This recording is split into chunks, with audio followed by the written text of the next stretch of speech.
Hey you guys. Okay, so today again is gonna be a Lolo's library. I should stop moving in the seat a lot because when I edit and make the little border around me, it starts to glitch. Okay, so we're gonna do another Lolo's library, and it's basically, if it looks like I'm crying, I freaking put my contacts in because I have glasses. They're really cute. They were only $5 from Zelo. But then, you know, you add the prescription and that came out to $50. I think it's a pretty good deal. They haven't broken on me yet.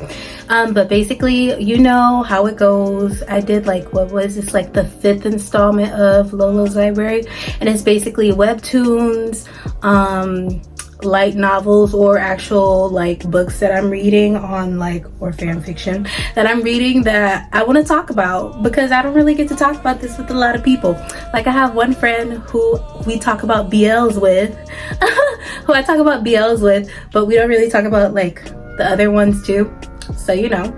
And I always keep like my little extra phone for memory, because this goes by a couple different names, and the one that's sticking with me is, so I think I'm gonna go with The Villainous Tames the Beast.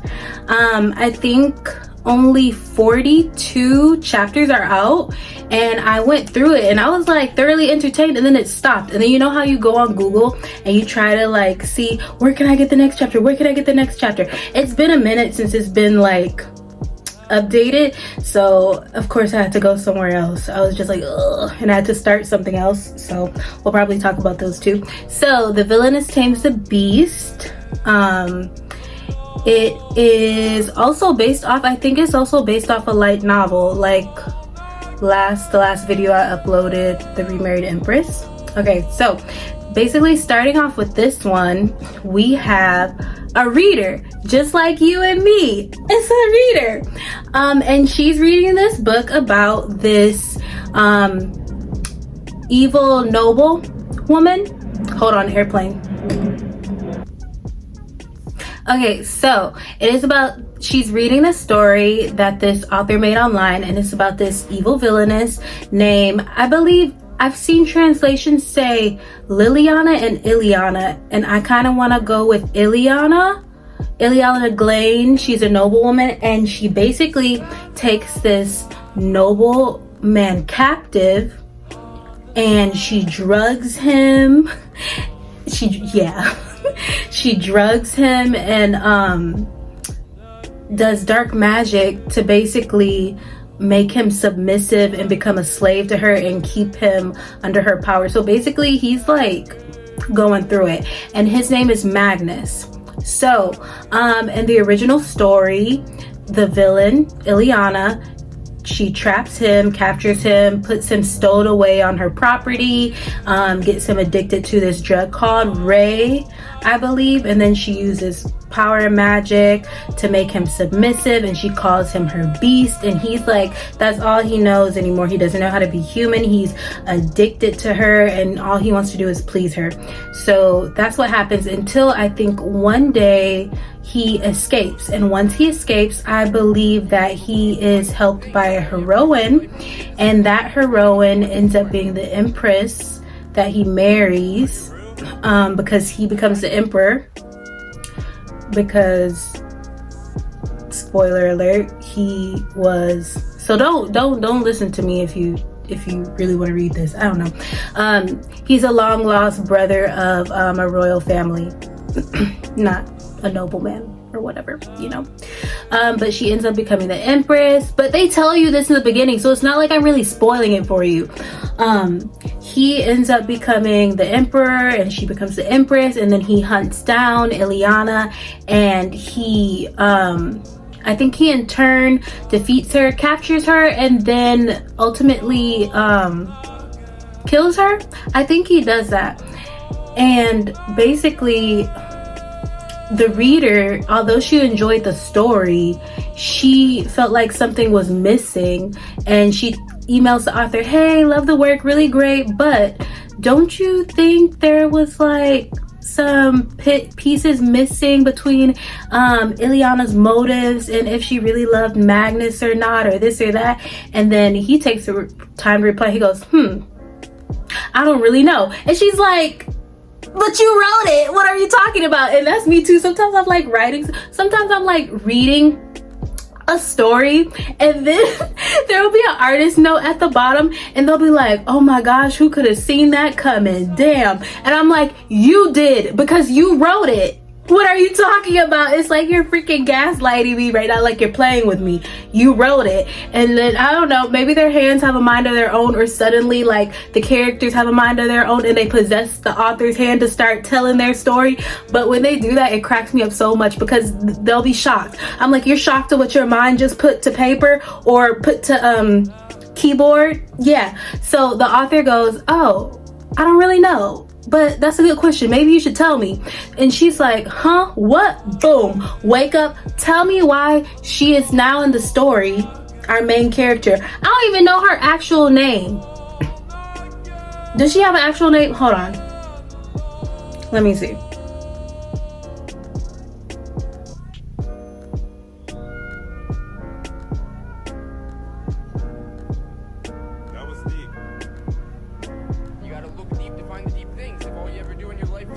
Okay, no, I can't find anything. So, freaking tell me why the main character ends up in the story and she is in the body of the villainous Ileana Glane.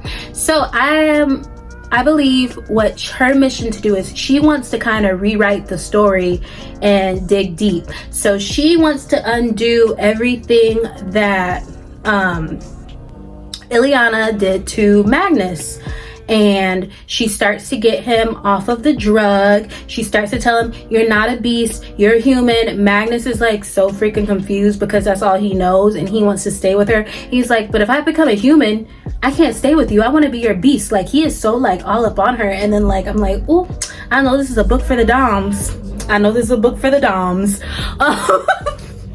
Because he's like so submissive, but you know it's not of his own free will. So you just look at him like he's pitiful. He always wants her to be around. He doesn't want her to leave him. And then she's conflicted because she's feeling feelings for Magnus, but she's like, these aren't my feelings, these are Ileana's feelings. And if she really loved him, why did she do all this, even though she's still like undoing every wrong thing that he did? So she gets him off to the point where he doesn't really need the drug in low dosage to wean him off. She kind of takes a distance from him. She starts treating him like a human. She tells him to sit in the chair, not on the floor. They have dinner together. She lets him read books. And then it changes. Like, I think he kissed her, and that's what set a switch off in his head. That damn kiss set a switch off in his head, because she allowed him to go free. Like, I think she couldn't handle it anymore, all those feelings, and she wasn't even supposed to stay anyway. She was like, let me just go do something good, a good deed in this book, and then be out. But she can't be out because now there's a problem. I think she was expecting like for him to hate her, and she did the complete opposite. She ultimately left to go to become a priest to get away from him, and she left the cottage door open, or the shed or whatever that he's staying in, so he can escape. Because in the story he still does escape from there, but now it's different. He, for a good minute, he didn't even move. He didn't even escape. Like, he was waiting for her to come back. He was literally waiting for her to come back. And she didn't. So it kind of set a switch off of him. And the motivation for him to escape, he started to remember everything. So basically, he remembered how he got to where he was. He was with his brothers. His brothers basically tried to damn kill him. And he was the youngest of 3 brothers. And they pushed his ass off a cliff. And he was like, yeah, bitch, I remember that. I got you. I'll see you. So choo choo choo choo, like That's So Raven, all the shit kept coming back, all the memories with Ileana, and now he's like, I'm a person again. So we fast forward. Ileana, she's over there doing some priestly stuff. She witnesses an assassination over some dark magic book, and now she's like, oh, I think this is a side mission that I'm not supposed to be in. So she's hoping the people that she just saw didn't see her.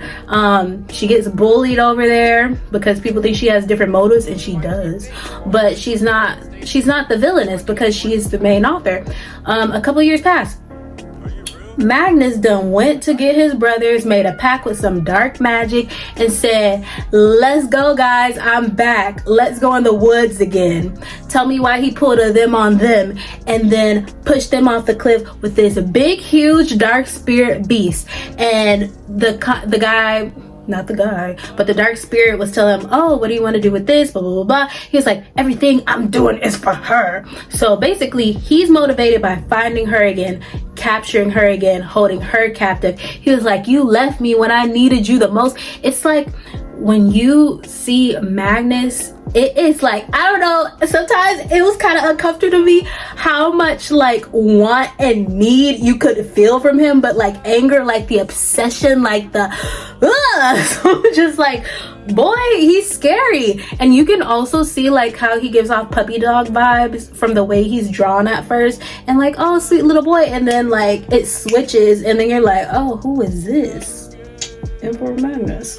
So basically part of his plans was to off his brothers, and so he did. He said, I win, you lose, and they fell off the cliff and died, ensuring that once their father passed, he would be the next emperor or the sun king, whatever, blah blah blah. So Ileana gets back from her priest thing. I think she gets a certificate or whatever, like Build-A-Bear. She comes back and her dad's there, and you low-key get the feeling that maybe he used to abuse her because she has bruises and stuff like that, and she tried to play like she didn't remember anything so she could avoid getting abused at the dinner table. And he also informs her that there is a ball that the king, you know who, is gonna have, and she's like, oh, he became emperor quicker than possible. That means he found the noble woman and she's the empress, so maybe I can go home soon and get out of this storyland. But when she does tell the dad how she lost her memory, this and that and that, because some people notice something's up with her, she does avoid getting hit or beat, whatever they're like alluding to, but he's like, you're gonna have to remember everything word for word, bar for bar, or there will be consequences. And she was like, oh shit. So like sometimes he didn't let her eat unless she like remembered this one little fact about the House of Glain and the political structure of the kingdom. Let's cut to the ball. She's there, and people are talking about her, like talking crap about her, but they won't talk crap about the father. And I don't know, everybody seems like they're afraid of the father, but they're talking mad crap about her, and she's like, I could literally hear you all. And then she's like, I see a lot of sons here, because why are you all copying my hairstyle? Like, you see people talking crap about her, but you see a whole bunch of silver hair because she has silver hair. It's like imagine you're a Nicki Minaj stan and the Barbs are calling you out because you're copying something that Nicki Minaj is doing. That's basically how it is. She had a whole bunch of sons up in there, because word got out that the emperor, I don't think she knows this fact, but it got out that the emperor like favors people with silver hair, aka you know who. So she's at the party, she's like, I'm gonna be in and out. Boom! All rise for the Sun King, and it's him. So he gets there, and then he sits in his throne looking like a baddie, looking like a snack, looking kind of scary because he doesn't look like he did like originally. And she's like, that's him. And she wasn't supposed to look, but she was like obsessed, like she could not look away. And I think for a second she was like, the body of Ileana Glain took over, spirit of Tamara. But that happened, and then the noble woman, well, she's not even a noble woman. I don't know why I was calling her that. I think she's a commoner, and then she came up to become the doctor. So the woman who in the original story was supposed to heal the emperor turns out to be, in this time, since she did like the butterfly effect, since she affected one thing, it affected everything else. And I don't think dear reader was thinking about that. She's not the empress. She ends up being like the emperor's personal doctor / friend, because they have this friendly like relationship. And he's like, come up here. I need to find her name. Hold on, y'all. Okay, I don't remember her name. Well, all you need to know is she was supposed to be the Empress and now she's not because our good reader changed it. And the second she sees him tell her to come up with her to the throne, just stand there and hold her hand, it's like something shifts inside of Ileana's, aka the reader's body, and she couldn't look away. But she's supposed to look away so he doesn't find her or whatever, so she can go the freak home. But he knows she's there. He knows what she looks like from the very second she got there, but he pretended to play oblivious. And then the doctor advisor is like, you know what she looks like in a sea of silver hair? He's like, trust me. Even though she had, and then Ileana's thinking that he probably wouldn't even recognize her because she had a mask on when she was taking him off the ray and everything in the cottage a couple years ago. But he knows, he can feel it. So she's fucked. The doctor goes out to the balcony with Ileana. She finds her there. They drink and talk. The Emperor comes out there because he says he's looking for the doctor. Whole time, I think he knows she's out there. She curtsies. Ileana curtsies and bows to him, and he kind of just brushes it off, goes aloof. And the doctor is like, why are you pretending not to know her when you've been searching for her for all these years? He's like, don't worry about it. So Ileana is like so confused. She's like, I don't know what the hell is going on, but I gotta get out of here. And she is also stuck on the Black Magic book saga with the priest and everything. There's another banquet coming up for the airplane. There's another banquet coming up, and Ileana's dad is like, yeah, we're going. And then she's like, okay, bye dad, see you soon. And he's like, what the F is wrong with her? She's weird. She's starting to want to learn about the family business and becoming the heir to the House of Glane. And she's telling me, bye dad, good morning dad. Because I guess the villainess was a spoiled brat, as they typically are. So he's kind of like, I'm kind of liking this new you, but something's off. So maybe you did bump your head at that priest place. So they go there, and the banquet is to announce who he wants to be his empress. They do this whole big fanfare, and they ask him who it is. He brings in these special night guards, and he was like, yeah, I knew from the second who I was gonna choose, but we just need to put on a show. He steps up and he goes, you, Ileana Glane, are gonna be the empress. And she's like, oh shit, because that's not what she's like, that's not what's supposed to happen. And she's like, she tried to play dumb again. She's like, I don't even know who you are. He's like, don't play with me. He gets right up in her ear, be like, don't freaking play with me, Ron. It's people you know, I know. And she keeps denying it. He was like, well, that's too damn bad because I know you're a faker. Ileana's dad is like, nope, she can't become the empress because she's going to be the heir to the House of Glane, noble family. And the emperor is like, who gives a fuck about the House of Glane? She's going to be an empress. What are you talking about? Get out of my face. Matter of fact, why are you speaking out of a turn to an emperor? And then her dad, who's not really her dad, is trying so hard, and it gets to the point where the emperor is like, back before I stab you. And the guards are like, shoo, with their little things, and they're like, just shut up, like, stop talking, you can't go over me. So basically that's how it is. And he's like, gotcha bitch. He caught her ass. So now she's the empress. The doctor was looking all confused, like, do you love her or are you trying to seek out revenge? Because he gets her, he throws her in like a room and then uses magic to put her in darkness. So basically he was like, now you can see how I felt when you left me in the dark, cold and alone when I was screaming and calling your name. I'm gonna get you back. And then it follows into a series where she has dreams and this and that. And I've heard in the light novel that he broke her leg or something, made her deaf, blind, mute, whatever. I heard he was doing stuff, but it's like you're so conflicted because it's like he wants her to pay, but he also still wants that love from her, that affection. Like he loves her, but he's so conflicted by what she did. And it's just like, it's good. It's good. I like it. I'm kind of upset because it hasn't been updated in a minute, which means you could probably just read the light novel. But if you want them pictures or you want the webtoon, I don't know. But it's like I read more than that, but I don't want to give away too much. But I would read it, you guys.